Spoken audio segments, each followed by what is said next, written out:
السلام علیکم ورحمۃ اللہ وبرکاتہ۔ ہر طبقہ اپنے مطلب کا دین چاہتا ہے۔ لڑکے نہیں چاہتے کہ جہیز کے خلاف بات ہو، جبکہ لڑکیاں دوسری شادی کے فضائل سننا نہیں چاہتی۔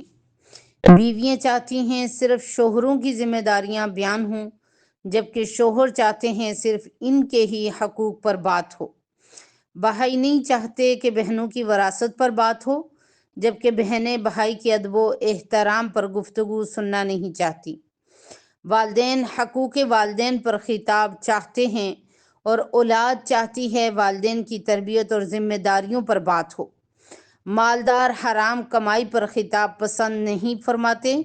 مزدور طبقے کو محنت اور کوشش کی ترغیب پسند نہیں آتی۔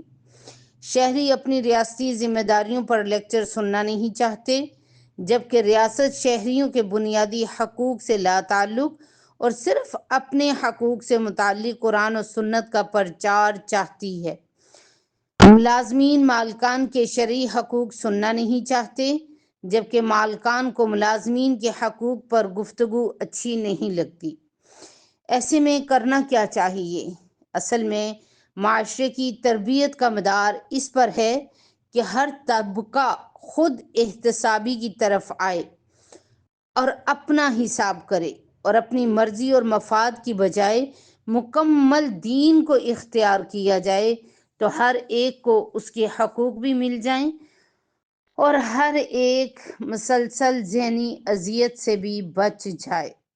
رب کی رضا میں راضی رہنا سیکھیے۔ اپنی رضا دنیا میں پوری نہیں ہو سکتی۔ ہر بندے کی خواہش ہر طرح کی دنیا میں پوری نہیں ہو سکتی۔ دنیا جنت نہیں، آخرت میں ہی تمام خواہشات پوری ہوں گی۔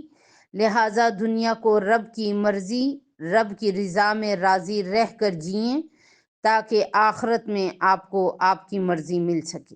السلام علیکم۔